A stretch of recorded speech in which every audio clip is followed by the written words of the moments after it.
Welcome back guys. चलिए कहानी start करते हैं। Love after rebirth chapter 3 reborn. अब तक कहानी में हमने देखा कि कैसे श्रेया की स्टेप सिस्टर ने उसके लवर यानी श्रेया के मंगेतर के साथ मिलकर श्रेया को धोखे से मार डाला। अब आगे श्रेया के डेथ के बारे में जब उसके डैड को पता चला तो वो ये सदमा सहन नहीं कर पाए। उनको हार्ट अटैक आ गया। उन्हें जल्दी से हॉस्पिटल में ले जाया गया, बट उनकी उपचार करते समय डेथ हो गई। उनका और श्रेया का साथ में ही अंत्यविधि किया गया। इसी तरह एक के बाद एक दिन निकल गए, पर उन दोनों की मौत पर किसी को भी दुख नहीं हुआ, सिवाय उनके कुछ भरोसेमंद लोगों के। वो भी काम छोड़ के चले गए। आफ्टर 1 मंथ बाद रेवा और राज ने शादी कर ली थी। शादी के बाद वो दोनों अपने हनीमून पर चले गए, मालदीव। आजकल मोस्ट ऑफ द पीपल वहाँ पर जाते हैं, इसलिए मुंबई में एक बड़े से हॉस्पिटल में एक वीआईपी रूम के बेड पर एक बहुत ही ब्यूटीफुल गर्ल सोई हुई थी। कोमा में थी। दिखने में बहुत ही खूबसूरत थी।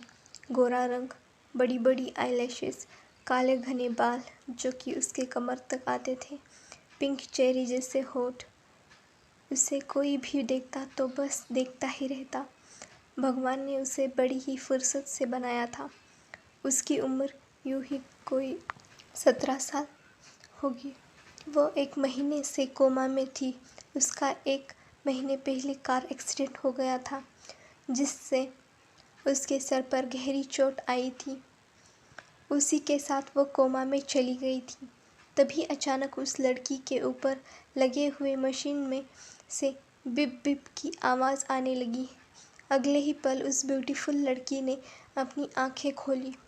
उसका शरीर पूरी तरह पसीने से तरबतर था, जैसे उसने अभी बहुत ही भयानक कोई सपना देखा हो। आंखें खोलने पर उस लड़की के सामने सफ़ेद दीवार नज़र आई। इधर उधर देखने के बाद उसे पता चला कि वो एक हॉस्पिटल में है। उसके दिमाग में कुछ ख्याल आया। वो अपने आप से ही कहती है, क्या मैं ज़िंदा बच गई? पर कैसे? उन लोगों ने तो मुझे मार डाला था ना, तो मैं ज़िंदा कैसे हूँ? उसने ध्यान से कमरे में इधर उधर नज़र घुमाई। उसे कमरे में एक साइड बाथरूम दिखा, तो वो उठकर उस साइड चली गई। हालांकि इतने दिन कोमा में रहने के बाद थोड़ी कमज़ोरी उसे महसूस हो रही थी, फिर भी वो उसे नज़रअंदाज की।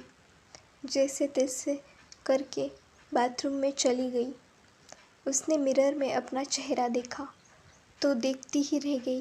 वो खुद से ही कहती है, ये कौन है? मैं इसके बॉडी में क्या कर रही हूँ? 1 मिनट, मेरी तो डेथ हो गई थी ना, तो मैं क्या मेरा रिबॉर्न हुआ है? हाँ, ऐसा ही हुआ होगा। वो अपने मन में ही कहती है।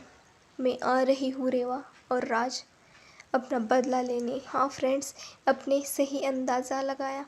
ये कोई और नहीं, हमारी कहानी की हीरोइन श्रेया ही थी, जिसका इस लड़की के बॉडी में रिबॉर्न हुआ है।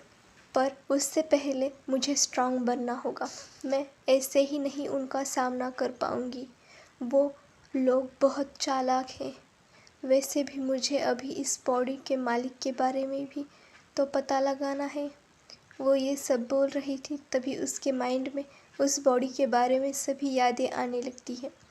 बॉडी के मालिक का नाम भी श्रेया ही था।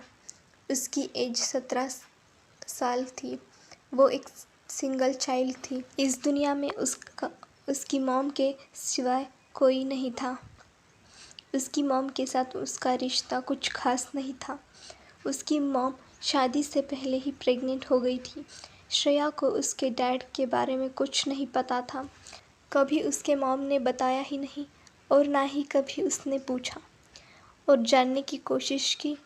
वो अपनी मॉम को दुखी नहीं करना चाहती थी।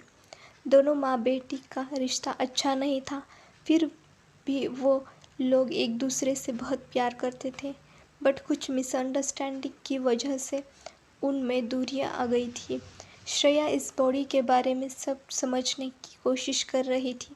तभी उस वार्ड का डोर ओपन हुआ और कोई अंदर आ गया और उसके पीछे डॉक्टर्स और नर्स भी अंदर आ गए। जब उन लोगों ने हॉस्पिटल बेड खाली देखा तो घबरा गए।